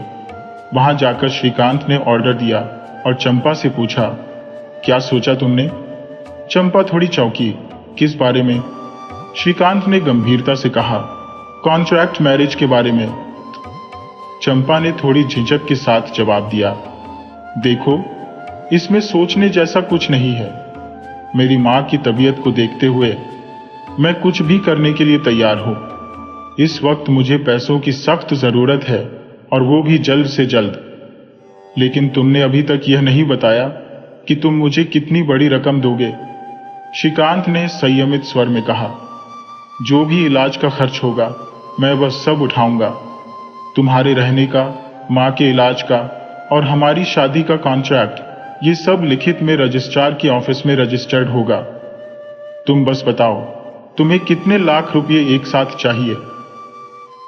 चंपा ने गहरी सांस लेते हुए कहा, तुम्हें पता ही है कि माँ की बीमारी में कितना खर्चा लगेगा।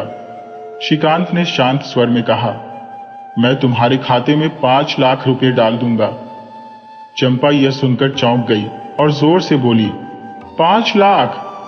ये सुनते ही रेस्टोरेंट में बैठे लोग उसकी ओर देखने लगे तो उसने खुद को संभाल लिया और चुप हो गई। श्रीकांत ने कहा, देखो, मैं तुम्हारे लिए इतने रुपए दे रहा हूं ताकि तुम्हारे पास कभी कोई दिक्कत ना हो। जब मैं अमेरिका चला जाऊंगा तब भी तुम्हें किसी परेशानी का सामना न करना पड़े। चंपा कुछ कह नहीं पाई, वह शांत रही और दोनों रेस्टोरेंट से बाहर आ गए। श्रीकांत ने कहा, मैं रजिस्ट्रार के ऑफिस में आवेदन दे देता हूं। 2-4 दिन में जब उनका फोन आ जाएगा तो हम वहां जाकर शादी का रजिस्ट्रेशन करवा लेंगे। तब तक दादी भी अस्पताल से घर आ जाएंगी। चंपा ने सहमति में सिर हिला दिया और घर की ओर चल पड़ी। घर पहुंचकर चंपा ने बच्चों को ट्यूशन पढ़ाया, लेकिन आज उसका मन हल्का था। वह सोचने लगी, अगर माँ ठीक होकर घर आ जाए तो फिर जो होगा देखा जाएगा। तभी पड़ोस वाली भाभी आई और चंपा की माँ का हालचाल पूछने लगी। चंपा ने जवाब दिया, इलाज चल रहा है, जल्दी ही ऑपरेशन भी हो जाएगा और माँ ठीक होकर घर आ जाएंगी। पड़ोस वाली भाभी बोली, हम रोज भगवान से प्रार्थना करते हैं कि आंटी जल्दी से ठीक हो जाए, पर तू बता, इतने पैसे कहां से लाएगी तू? इतना बड़ा खर्चा है। चंपा ने हल्की मुस्कान के साथ कहा, भाभी, सब हो जाएगा, आप चिंता मत करो। थोड़ी देर बाद भाभी चली गई, क्योंकि बच्चे ट्यूशन के लिए आ गए थे, वरना भाभी तो तब तक नहीं जाती जब तक कि पूरी मोहल्ले की खबर चंपा को न सुना देती। रात को जब चंपा बिस्तर पर लेटी तो उसकी आंखों से नींद कोसों दूर थी। वो सोच रही थी, जो मैं करने जा रही हूं, क्या वो सही है? क्या ये सही फैसला है? फिर उसने खुद को दिलासा दिया, चंपा, तेरे पास और कोई रास्ता भी तो नहीं है। मां की जान बचाने के लिए ये करना ही पड़ेगा। आंखों में उम्मीद की आंसू लिए चंपा ने खुद को समझा लिया कि उसने जो फैसला लिया है वह मां की भलाई के लिए है और शायद वक्त के साथ सब कुछ ठीक हो जाएगा। चंपा को अब धीरे धीरे श्रीकांत का साथ अच्छा लगने लगा था। उसने पहले ही सारी बातें साफ कर दी थी और अब उसके मन में किसी संदेह की कोई जगह नहीं थी। श्रीकांत ने कॉन्ट्रैक्ट मैरिज से पहले ही चंपा के बैंक खाते में पैसे डाल दिए थे, जिससे चंपा को अब किसी आर्थिक चिंता का सामना नहीं करना पड़ रहा था। विचारों में खोई चंपा कब नींद के आगोश में चली गई, उसे पता ही नहीं चला। सुबह जब उसकी आंख खुली तो वह देर हो चुकी थी। जल्दी जल्दी तैयार होकर वह हॉस्पिटल पहुंच गई। श्रीकांत पहले से ही वहां मौजूद था। आज उसकी दादी का हॉस्पिटल से डिस्चार्ज होने वाला था और श्रीकांत उनके डिस्चार्ज के कागजात की औपचारिकताएं पूरी कर रहा था। चंपा ने श्रीकांत का इंतजार नहीं किया और अपनी मां से मिलने चली गई। मां कुछ थकी थकी सी दिख रही थी, या शायद यह चंपा का भ्रम था। वह मां के पास जाकर बैठी और पूछा, मां, कैसी हो अब? मां ने धीमी आवाज में कहा, ठीक हूं बेटा।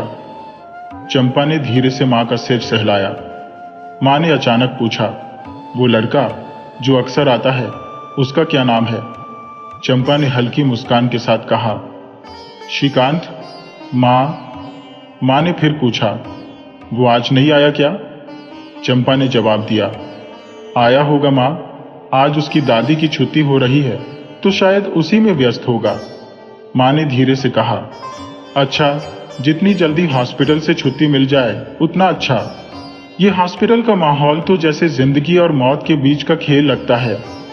चंपा ने मां को दिलासा देते हुए कहा, मां, आपकी भी जल्दी छुट्टी करवा देंगे, बस एक बार ऑपरेशन हो जाए। मां कुछ नहीं बोली, बस छत की ओर देखती रही। ऐसा लग रहा था जैसे उन्हें चंपा की बात पर यकीन ही नहीं हो रहा हो। थोड़ी देर बाद चंपा को वहां से बाहर जाना पड़ा क्योंकि बड़े डॉक्टर साहब राउंड पर आ रहे थे। बाहर आकर उसने देखा कि श्रीकांत उसका इंतजार कर रहा था। श्रीकांत ने पूछा, चंपा, माँ की तबीयत कैसी है? चंपा ने कहा, ठीक है, वो आपको ही पूछ रही थी। श्रीकांत ने कहा, मैं पेपर वर्क में लगा हुआ था। जब डॉक्टर साहब का राउंड खत्म होगा तभी दादी की छुट्टी हो पाएगी। चंपा ने कहा, 12 बज ही जाएंगे शायद। श्रीकांत ने हंसते हुए कहा, हाँ, इतना वक्त तो लगेगा ही। चंपा ने फिर कहा, तब तक मैं घर चली जाऊंगी, दादी से बाद में मिल लूंगी। श्रीकांत ने हल्के से सिर हिलाते हुए कहा, ठीक है, जैसा तुम्हें सही लगे। चंपा घर वापस आ गई और श्रीकांत दादी को घर ले गया। दादी की एक ही जिद थी, बेटा, बहू से मिलाओ। तुमने कहा था कि घर पहुंचते ही मिलवाओगे। श्रीकांत ने उन्हें समझाते हुए कहा, हाँ दादी, कहा तो था, पर थोड़ा समय तो दो। बस 2 दिन में ही मिलवा दूंगा। दरअसल रजिस्ट्रार ने उन्हें कॉन्ट्रैक्ट मैरिज के लिए इस हफ्ते के बाद की तारीख दी थी और आज शुक्रवार था, यानी अभी 2 दिन बचे थे और श्रीकांत समझ गया था कि दादी से मिलाने का इशारा मैरिज के बाद ही था। अब उसे 2 दिन और संभालना होगा। अगले दिन श्रीकांत सुबह सुबह फिर हॉस्पिटल पहुंच गया। रिसेप्शन पर ही चंपा मिल गई। वह चौंक कर बोली, आप सुबह सुबह यहां? दादी तो ठीक है ना? श्रीकांत मुस्कुराते हुए बोला, चंपा, मैं तुमसे और मां से मिलने आया हूं। दादी बिल्कुल ठीक है। हाँ, अब तो उन्होंने बहू से मिलने की रट लगा रखी है। ये सुनकर चंपा को थोड़ी शर्म सी आ गई। दोनों मां के वार्ड में गए तो मां उन्हें देखकर मुस्कुरा उठी। बोली, अच्छा हुआ तुम लोग आ गए, मैं तो तुम दोनों को ही याद कर रही थी। श्रीकांत ने आगे बढ़कर मां के पैर छुए और चंपा मां के गले लग गई। मां ने आशीर्वाद देते हुए कहा, सदा खुश रहो मेरी बच्ची और बेटा। जब से तुम श्रीकांत से मिली हो, मुझे इस बात की तसल्ली हो गई है कि तुम अकेली नहीं हो। श्रीकांत तुम्हारे साथ है, अब मेरी कोई चिंता नहीं है। श्रीकांत ने मुस्कुराते हुए कहा, माँ जी, आप अपनी सेहत की चिंता करो, जल्दी ठीक होकर घर आओ। माँ ने हल्के से कहा, बेटा, मैं तो यही चाहती हूँ, पर ऊपर वाली की मर्जी ही सबसे बड़ी है। चंपा ने माँ को दिलासा देते हुए कहा, माँ, उसकी भी यही मर्जी होगी कि आप जल्दी से ठीक होकर वापस मेरे पास आओ। मिलने का समय खत्म होते ही दोनों बाहर आ गए। श्रीकांत ने कहा, चंपा, चलो आज मैं तुम्हारे लिए कुछ कपड़े खरीदता हूं। चंपा ने चौंक कर पूछा, क्यों? मेरे पास तो कपड़े हैं। श्रीकांत ने हंसते हुए कहा, परसों हमारी कॉन्ट्रैक्ट मैरिज है, दादी के सामने तो ट्रेडिशनल बहू बनकर ही जाना होगा, तो तुम्हें साड़ी और कुछ जेवर खरीदने होंगे। चंपा ने मुस्कुराते हुए हामी भर दी। उसके लिए तो ये सब एक नाटक ही था। श्रीकांत ने कार एक बड़ी दुकान के सामने रोकी तो चंपा ने कहा, इतनी महंगी दुकान? यहां से तो बहुत महंगा मिलेगा। श्रीकांत ने कहा, चंपा, कीमत की चिंता मत करो, बस अपनी पसंद के कपड़े खरीद लो, कुछ ऐसे जोड़े जो दादी के सामने पहन सको। चंपा ने हंसते हुए सिर हिलाया और दोनों दुकान के अंदर चले गए। चंपा ने कपड़े खरीदने के बाद घर की ओर रुख किया। समय का पता नहीं चला था। ट्यूशन के बच्चे पहले से ही आ चुके थे। उसने जल्दी से एक शॉवर लिया और कपड़े बदलकर तैयार हो गई। हॉस्पिटल से लौटने के बाद उसे बच्चों के पास आने में देर नहीं करनी चाहिए थी। जब बच्चे चले गए तो चंपा की मां की सहेली उनके हालचाल पूछने के लिए चंपा के पास आई। चंपा ने उनका स्वागत किया और नमस्ते कहकर उन्हें अपने पास बिठाया। उसने उनके लिए चाय बनाई और फिर खुद भी उनके पास बैठ गई। सहेली ने चंपा की पीठ पर प्यार से हाथ फेरते हुए कहा, बेटी चंपा, तुम्हारी मां तो बड़ी भाग्यशाली है कि उसे तुम्हारे जैसा संतान मिली है। तुम तो सच में बड़ी साहसी हो, सब कुछ अकेले ही झेल रही हो। चंपा ने हंसते हुए कहा, अकेली कहाँ? आंटी जी, आप सबका साथ तो है, आपकी दुआओं से ही तो मुझे हिम्मत मिलती है। आंटी ने आशीर्वाद देते हुए कहा, इस बार जल्दी से तुम्हारी माँ ठीक होकर घर आ जाए, बस यही कामना है। उनके जाने के बाद चंपा सोचने लगी, आंटी जी मुझसे और माँ से कितना प्रेम करती है, लेकिन जब उन्हें मेरे कॉन्ट्रैक्ट मैरिज के बारे में पता चलेगा तो वे क्या सोचेंगी। फिर उसने अपने विचारों को झटकते हुए सोने की कोशिश की, लेकिन उन चिंताओं से उसका पीछा छूटना मुश्किल था। रात भर उसकी नींद उड़ी रही। उसे अपने बचपन का वह चुलबुला रूप याद आ रहा था, जब वह माँ से हर छोटी बड़ी चीज की जिद करती थी। अच्छे कपड़े पहनना, सहेलियों के साथ घूमना फिरना, सब कुछ करना चाहती थी। तब माँ हमेशा कहती थी, चंपा, ये सब तुम्हें अपने पति के घर जाकर करना है, या तो तुम्हारी पढ़ाई और 2 वक्त की रोटी का ही इंतजाम करो। चंपा हंसकर कहती, हाँ माँ, वो तो मेरा राजकुमार होगा जो मेरे सारे खर्चे उठा लेगा। माँ मुस्कुराकर कहती, भाग्य का क्या पता, सच में कोई राजकुमार मिल जाए। चंपा थोड़ी नाराजगी से कहती, हाँ माँ, मेरी तो इतनी अच्छी किस्मत है। लेकिन माँ समझाती कि हालात के साथ समझौता करना पड़ता है। पिता की मृत्यु के बाद माँ ने कितनी मेहनत से उसे पाला था। चंपा हमेशा चाहती थी कि वह पढ़ लिख कर माँ की गरीबी को दूर कर दे। वह मेहनत कर रही थी, लेकिन माँ की बीमारी ने उसके सपनों को अधूरा कर दिया। अब पढ़ाई की बात तो दूर, उसे माँ के ठीक होने का इंतजार करना था। इसके अलावा श्रीकांत की दादी की देखभाल भी उसकी जिम्मेदारी बन गई थी। गहरी सांस भरते हुए चंपा ने ईश्वर से प्रार्थना की, हे भगवान, इस बार सब तेरी मर्जी से हो। फिर उसने सोने की कोशिश की। सुबह जब उसकी आंखें खुली तो उसका सिर भारी लग रहा था। उसे कहीं जाने का मन नहीं कर रहा था, लेकिन माँ के पास जाना तो जरूरी था। वह सोचने लगी, वह तो मेरी राह देख रही होगी। इस विचार के साथ चंपा जल्दी जल्दी उठी और घर के काम निपटाकर हॉस्पिटल के लिए चल दी। हॉस्पिटल में पहुंचते ही वहां का दृश्य देखकर वह दंग रह गई। सभी लोग गमगीन बैठे हुए थे। जब चंपा अपनी माँ के पास पहुंची तो माँ ने उसे गले लगाते हुए रोने लगी। चंपा, मुझे अस्पताल से ले चल बेटा, यहां मेरा मन नहीं लग रहा। चंपा ने पूछा, क्या हुआ माँ? माँ ने बताया, पड़ोस वाले बेड पर जो नीना जी थी, बड़ी हंसमुख स्वभाव की, कल रात उनकी मृत्यु हो गई। कैसी खुशमिजाज औरत थी, कोई सोच भी नहीं सकता था कि अंदर से इतनी बीमार थी। हमेशा हंसते हंसते अपने दर्द को सहती रही। चंपा ने माँ को दिलासा देते हुए कहा, माँ, जो लिखा है वही होगा, चिंता मत करो, जल्दी ऑपरेशन होगा और तुम अपनी चंपा के साथ घर चलोगी। चंपा ने देखा माँ की आंखों में दर्द और चिंता थी, लेकिन चंपा ने यह भी देखा कि उसकी माँ ने हमेशा संघर्ष किया है। चंपा ने ठान लिया कि अब वह अपनी माँ की हर समस्या का सामना करेगी और उसे जल्दी ठीक करने के लिए हर संभव प्रयास करेगी। इसके बाद चंपा ने एक योजना बनाई। उसने सोचा कि वह अपनी माँ को ढांढस बंधाएगी और जितना संभव हो सके उनकी देखभाल करेगी। चंपा ने अपने भीतर की ताकत को पहचान लिया और एक नए उत्साह के साथ माँ के लिए कुछ अच्छे कपड़े और अन्य सामान खरीदने का निश्चय किया।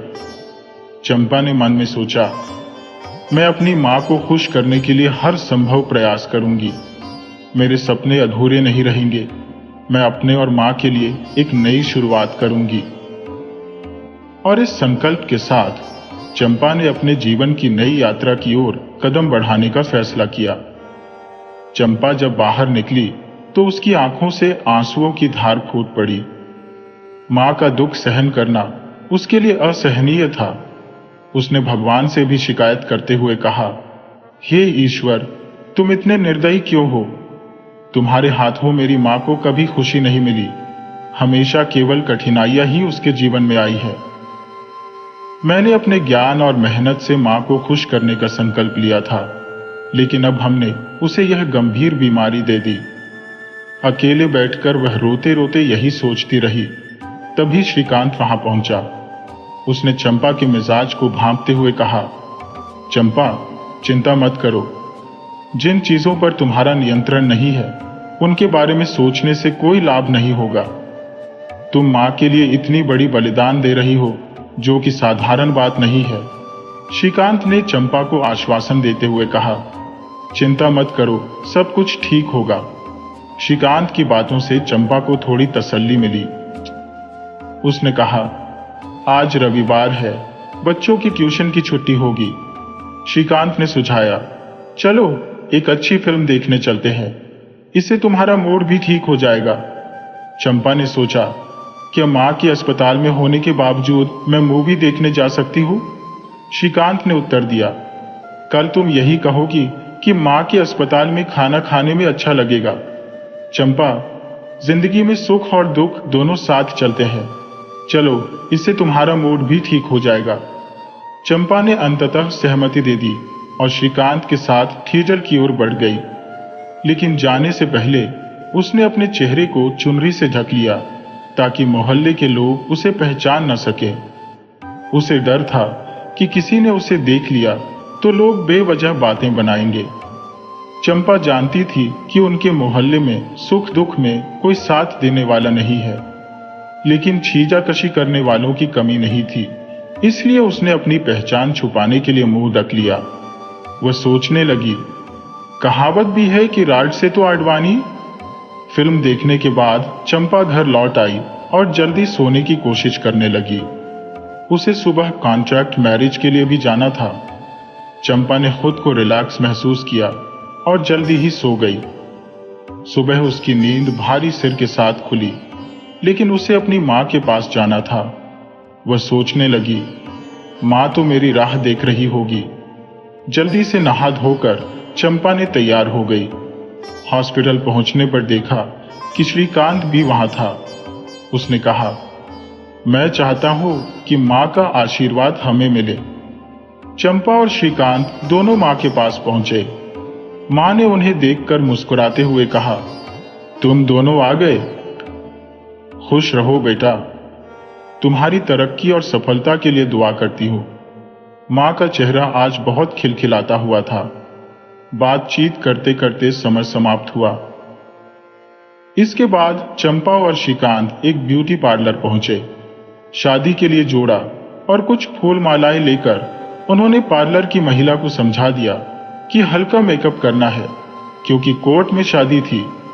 पार्लर की महिला ने कहा, 1 घंटा लगेगा, आप बाहर बैठकर इंतजार कर सकते हैं। श्रीकांत बाहर बैठ गया। जब चंपा बाहर निकली तो श्रीकांत उसे देखते रह गए। चंपा सादा लाल जोड़े में भी अत्यंत मनमोहक लग रही थी। उसने झट से कार का दरवाजा खोला और चंपा को बैठने का इशारा किया। अगले ही पल कार श्रीकांत के बंगले की ओर बढ़ गई।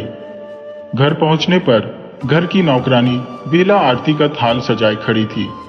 जैसे ही गाड़ी रुकी, नौकरानी खुशी से बोली, दादाजी चलिए, नई बहू आ गई है। नव विवाहिता के स्वागत में घर में रौनक छा गई। चंपा का दिल धड़क रहा था। खुशी और चिंता का एक अद्भुत मिश्रण। उसकी नई जिंदगी की शुरुआत हो चुकी थी। अब उसे यह सोचने की जरूरत थी कि वह अपने जीवन में आने वाले नए अध्याय को कैसे संभालेगी। उसकी मां की स्वास्थ्य और श्रीकांत के परिवार का प्यार उसे आगे बढ़ने के लिए प्रेरित करता रहेगा। चंपा ने अपने भविष्य को लेकर नई उम्मीदें बुननी शुरू कर दी, यह सोचकर कि वह अब अपनी मां और श्रीकांत के साथ एक सुखद और समृद्ध जीवन का निर्माण कर सकती है। दादी तो अपनी बहू के आगमन का बेसब्री से इंतजार कर रही थी। सुबह श्रीकांत ने कहा था कि वह आज ही चंपा को घर ले आएगा। दादी ने अपनी नौकरानी बेला की सहायता से दूल्हा दुल्हन का स्वागत भव्य रूप से किया। मिठाइयां बांधी और दरवाजे के दोनों ओर हल्दी के थापे भी लगवाए। भले ही चंपा और श्रीकांत के लिए यह एक कॉन्ट्रैक्ट मैरिज थी, पर दादी तो हर छोटी छोटी रस्म को पूरी करने का इच्छुक थी। चंपा को अनिच्छा से सभी रिवाज निभाने पड़ रहे थे। दादी की खुशी का कोई ठिकाना नहीं था। आज उनके पोते की बहू घर आई थी। अब चंपा सुबह अपनी माँ से मिलने के बाद श्रीकांत के घर जाकर दादी की देखभाल में जुट जाती थी। उसने मोहल्ले में यह बता दिया था कि उसे नाइट जॉब मिल गया है। माँ के हालात देखकर वह अपने घर आती, दोपहर को बच्चों को पढ़ाती और शाम को दादी के पास लौट आती। उसने दादी को यह बता रखा था कि वह दिन भर सर्विस पर जाती है। इस तरह चंपा की जिंदगी उलझनों से भरी हुई थी। चंपा को चिंता थी कि जब माँ ठीक होकर घर आएंगी तब वह सब कैसे संभालेगी, लेकिन पैसा भी तो बहुत जरूरी था माँ के इलाज के लिए। चंपा की शादी श्रीकांत के साथ दोस्तों की गवाहियों में कानूनी रूप से हो गई। श्रीकांत की दादी ने अपनी नौकरानी के साथ चंपा का जोरदार स्वागत किया। चंपा की चिंता इस बात को लेकर थी कि कब उसकी मां ठीक होकर घर आएगी। जब दादी ने रस्मों के बाद चंपा को आराम करने के लिए कहा, तब चंपा थकावट से भरी हुई थी। दादी ने बेला से कहा, बेला, अपनी भाभी को उसके कमरे में ले जाओ। बेला के साथ चंपा कमरे में गई तो वह देखकर दंग रह गई। कमरा बहुत सुंदर सजाया गया था। आधुनिक दादी ने सुहाग सेज की संपूर्ण तैयारी कर रखी थी। पीछे पीछे श्रीकांत भी कमरे में आया और चंपा से कहा, सॉरी चंपा, दादी को नहीं पता कि यह कॉन्ट्रैक्ट मैरिज है, इसलिए उन्होंने ऐसा किया। दोनों ने मिलकर कमरे से फूल वगैरह हटाए और उसे साफ किया। फिर श्रीकांत ने कहा, दादी की वजह से हमें एक ही कमरे में रहना पड़ेगा। मैं सोफे पर सोऊंगा और तुम बेड पर। चंपा ने सहमति दी। थके हुए श्रीकांत और चंपा जल्दी सो गए। हफ्ते भर भी नहीं हुआ था कि श्रीकांत ने कहा, चंपा, मुझे अमेरिका जाना होगा। वहां का काम मेरे बिना प्रभावित हो रहा है। अब दादी की देखभाल की जिम्मेदारी तुम्हारी है। मैं जल्दी ही सेटल करके वापस आऊंगा। मेरा फोन नंबर तुम्हारे पास है। जब भी जरूरत हो मुझे कॉल कर देना। ये सुनकर चंपा सकते में आ गई। बोली, श्रीकांत, तुम इतनी जल्दी जा रहे हो? अभी तो मैं यहाँ के तौर तरीके भी नहीं सीख पाई हो। श्रीकांत ने कहा, हाँ चंपा, जाना आवश्यक है और हमारी डील भी तो यही हुई थी। दादी को समझाकर अगले हफ्ते श्रीकांत अमेरिका चला गया। चंपा का रूटीन वही था। बेला नाश्ता तैयार कर देती। चंपा दादी को खिलाकर खुद नाश्ता करके अस्पताल के लिए निकल जाती, माँ को देखने। फिर अपने घर बच्चों को पढ़ाती। शाम को 5 बजे दादी के पास लौट आती। लेकिन इन दिनों चंपा अपने दिल में श्रीकांत के लिए एक अजीब सा एहसास कर रही थी। श्रीकांत से पहले ही वह उसे पसंद करती थी, लेकिन उसके जाने के बाद उसका दिल बेचैन हो गया था। वह श्रीकांत को फोन करना चाहती थी, लेकिन बिना कारण क्या कहेगी। उसने कहा था, जरूरत हो तभी फोन करना, इसलिए वह फोन रख देती। लेकिन जितना खुद को रोकने की कोशिश करती, उतना ही श्रीकांत के लिए उसका दिल धड़कता रहता। एक अजीब सी कशमकश में चंपा फंस गई थी। इसी चलते एक नई परेशानी ने चंपा को घेर लिया। डॉक्टरों ने मां की ऑपरेशन के लिए जल्दी से जल्दी बुला लिया। श्रीकांत ने पहले ही उसके बैंक में पैसे जमा करवा दिए थे, लेकिन श्रीकांत के जाने के बाद उसका मनोबल कमजोर हो गया। चंपा को श्रीकांत का सहारा हमेशा की तरह महसूस होता था।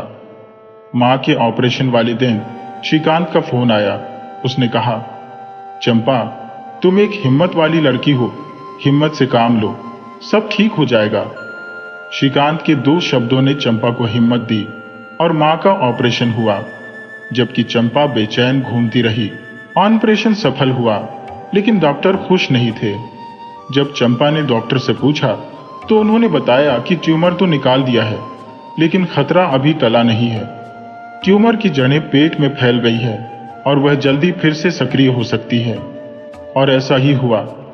अस्पताल में ऑब्जर्वेशन के लिए रखी गई चंपा की मां को 8वें दिन ही पेट में जानलेवा दर्द फिर से शुरू हो गया। चंपा की मां बिना असली बात जाने खुशी मना रही थी। कल ही मां ने चंपा से कहा था, अब तो ऑपरेशन हुए 8 दिन हो गए हैं, मुझे छुट्टी मिल जाएगी। चंपा ने अनमने सा जवाब दिया, हाँ मां, देखो डॉक्टर क्या कहते हैं। डॉक्टरों ने चंपा की मां को घर ले जाने के लिए मना कर दिया। कहा, आप मरीज को दर्द के समय अकेले नहीं संभाल पाएंगे। 1 महीना हो गया था मां के ऑपरेशन को। एक रात चंपा को मनहूस खबर मिली कि उसकी मां नहीं रही। वह रो रो कर यह सोचती रही कि श्रीकांत को क्या कहेगी। श्रीकांत ने उसे थोड़ा धैर्य बंधाया और कहा कि वह जल्दी आएगा। अपने कहे अनुसार दूसरे दिन ही श्रीकांत इंडिया आ गया। चंपा ने श्रीकांत के आने तक मां को अस्पताल में रखने की रिक्वेस्ट की थी, जो डॉक्टरों ने मान ली। उसकी हालत देखकर श्रीकांत ने दादी को बता दिया कि चंपा की मां नहीं रही। चंपा कुछ दिन अपने घर रहेगी और दादी का ध्यान रखेगी। चंपा मायूस, उदास अस्पताल के बेंच पर बैठी सुबकती रही। उसे बिल्कुल उम्मीद नहीं थी कि इतनी जल्दी उसकी मां का साथ छूट जाएगा। जब श्रीकांत आया तो चंपा ने उसे देखकर उसके सीने से लगकर खूब रोई। श्रीकांत ने उसके कंधे पर हाथ रखकर कहा, जिसकी जितनी सांसें ईश्वर से मिली होती है वे उतना ही जीते हैं। चंपा, मां को अब दर्द से छुटकारा मिला है। बताओ चंपा, मैंने मां के लिए क्या नहीं किया और वह मुझे छोड़कर चली गई। चंपा की आंखों में आंसू थे, लेकिन अब उसे अपने जीवन को फिर से संवारने का संकल्प लेना था। मां की यादें और श्रीकांत का साथ दोनों ही उसे आगे बढ़ने के लिए प्रेरित कर रहे थे। श्रीकांत ने चंपा से कहा, चंपा, यह दुनिया का अटल नियम है, जो आया है उसे एक दिन जरूर जाना होगा। यह कहकर और चंपा को समझाकर श्रीकांत उसकी मां के पार्थिव शरीर को घर ले गया। उनके घर पर पड़ोस और मोहल्ले के लोग इकट्ठा हो गए थे। सभी लोग चंपा की मां के अंतिम दर्शन के लिए बेसब्री से इंतजार कर रहे थे। ऐसी मान्यता थी कि आत्मा के अंतिम सफर के दर्शन करना शुभ माना जाता है। श्रीकांत जब आगे बढ़कर काम संभालने लगा तो लोग आपस में फुसफुसाने लगे। हर कोई जानना चाहता था कि आखिर यह श्रीकांत कौन है, मगर कोई खुलकर बोल नहीं रहा था। अंततः चंपा ने अपनी मां की अंत्येष्टि खुद मुखाग्नि देकर की। उसके दुख में लोग शामिल थे और माहौल में शांति छाई हुई थी। शाम होते होते अंतिम क्रियाकर्म के बाद भी मोहल्ले में एक ही सवाल गूंज रहा था, श्रीकांत कौन है? चर्चाएं बढ़ने लगी थी। तब चंपा ने सभी को बताया, श्रीकांत मेरे दूर के रिश्तेदार है। वो अपनी बीमार दादी को लेकर हॉस्पिटल आए थे और वहीं हमारी मुलाकात हुई।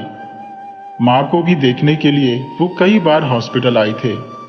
मां ने ही कहा था कि चंपा अकेली है, उसका ध्यान रखना। तब से वो मां की बात मानकर मेरी मदद कर रहे हैं। रात ढल चुकी थी। मोहल्ले के सभी लोग अपने अपने घर लौट गए। अब घर में सिर्फ चंपा और श्रीकांत ही थे। पड़ोस वाली भाभी खाना रख गई थी, लेकिन जब श्रीकांत ने चंपा को खाना खिलाने की कोशिश की तो उसने मना कर दिया। उसका दिल भारी था, लेकिन उसने श्रीकांत के कहने पर कुछ निवाले मुंह में रखे, मगर तभी उसका दर्द फूट पड़ा और वह श्रीकांत के कंधे पर सिर रखकर रोने लगी। श्रीकांत ने किसी तरह उसे समझाया और सुला दिया। तीसरे दिन फूल बहाने की रस्म पूरी की गई। चंपा और श्रीकांत गंगा जी गए थे। जब वो लौटे तो चंपा बहुत रोई। मां अब इस धरती पर भी नहीं है, मैं उनके बिना कैसे जी पाऊंगी? उसने बार बार श्रीकांत से पूछा। श्रीकांत ने उसे गले लगाकर हिम्मत दी। चंपा जैसे किसी कमजोर बैल की तरह एक मजबूत पेड़ का सहारा लेकर उससे लिपट गई थी। दोनों के बीच एक अजीब सी खामोशी और जुड़ाव महसूस हो रहा था। इसके बाद श्रीकांत अमेरिका वापस लौट गया। चंपा अब अपनी दिनचर्या में दादी की देखभाल करने लगी थी। दिन में वो अपने घर जाती और शाम होते ही फिर से दादी के पास लौट आती, मगर उसकी रातें सिर्फ श्रीकांत की यादों में डूब जाती। वो सोचती, अगली बार जब श्रीकांत आएगा तो मैं उसे बता दूंगी कि मैं उससे कितना प्यार करती हूँ। श्रीकांत को गए हुए अभी 2 महीने ही हुए थे कि चंपा को अपने अंदर कुछ हलचल महसूस होने लगी। उसने प्रेगनेंसी टेस्ट किया और वो पॉजिटिव आया। उसका दिल किया कि तुरंत श्रीकांत को फोन करके सब बता दे, लेकिन कुछ सोचकर उसने खुद को रोका। उसे समझ नहीं आ रहा था कि वो कैसे इस परिस्थिति का सामना करेगी। समस्याएं उसकी जिंदगी से जाने का नाम नहीं ले रही थी। एक रात अचानक उसकी दादी को फिर से हार्ट अटैक आया। चंपा ने अपनी पड़ोसन बेला की मदद से दादी को तुरंत हॉस्पिटल पहुंचाया। उसने श्रीकांत को भी फोन किया और श्रीकांत ने कहा, मैं तुरंत आ रहा हूं, फिर फोन काट दिया। उस रात चंपा और बेला हॉस्पिटल में ही रुक गईं, लेकिन उन्हें दादी के पास जाने की इजाजत नहीं थी। वे रिसेप्शन पर बैठकर सारी रात बिताती रही। अगले दिन श्रीकांत सीधा एयरपोर्ट से हॉस्पिटल पहुंचा। चंपा उसे देखते ही उसके गले लगकर होठ फूट कर रोने लगी।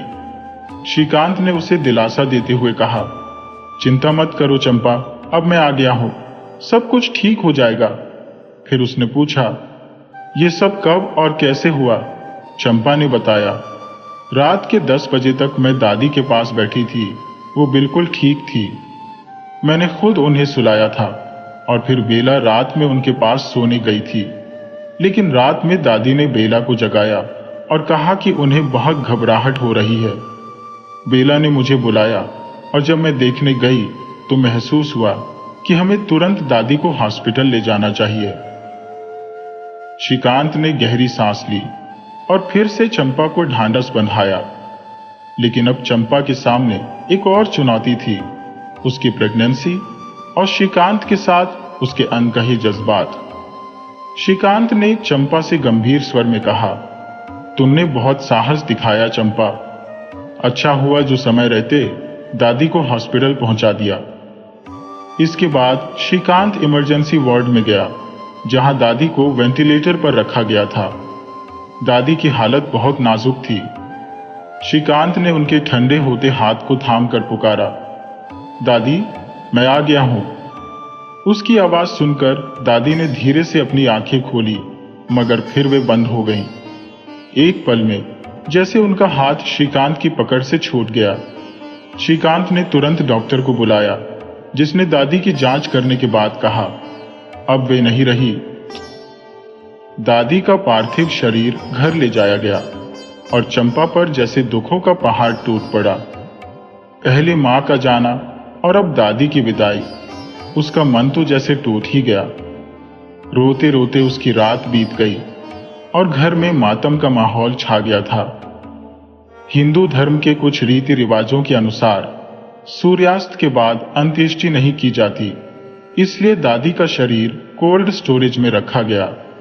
मोहल्ले और आसपास के कुछ लोग रात में शोक व्यक्त करने आए, लेकिन अधिकतर लोग सुबह का इंतजार कर रहे थे।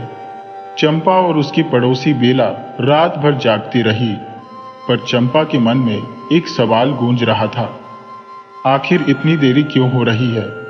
दोपहर होते होते जब अभी भी तैयारी पूरी नहीं हुई थी, तो चंपा ने परेशान होकर बेला से पूछा, बेला किस बात का इंतजार है? कौन आने वाला है? बेला ने कहा, सुनने में आ रहा है कि कोई खास मेहमान आ रहे हैं, शायद उन्हीं का इंतजार हो रहा है। चंपा सोच में पड़ गई, ऐसा कौन आ रहा है जिसके लिए इतनी देर की जा रही है? तभी घर के बाहर एक बड़ी सफेद गाड़ी आकर रुकी और उसमें से एक गोरी औरत और दो छोटी छोटी लड़कियां उतरी।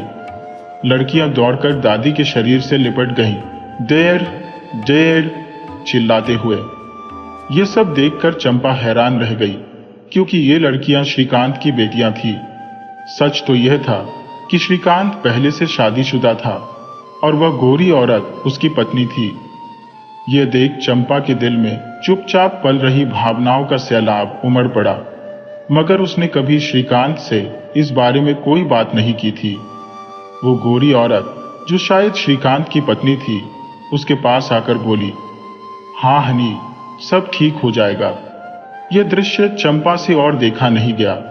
उसकी तबीयत बिगड़ने लगी और वह अपने कमरे में चली गई। थोड़ी देर बाद बेला उसके पास आई और कहा, भाभी आपको यह कमरा खाली करना पड़ेगा। साहब ने कहा है कि गोरी मैं और उनके बच्चे यहाँ रहेंगे, आप दूसरे कमरे में चली जाएं। चंपा ने बिना कुछ कहे बेला की बात मान ली। उसे समझ आ गया था कि अब उसकी यहाँ कोई जरूरत नहीं रही, क्योंकि दादी के साथ ही उसका कॉन्ट्रैक्ट भी खत्म हो चुका था।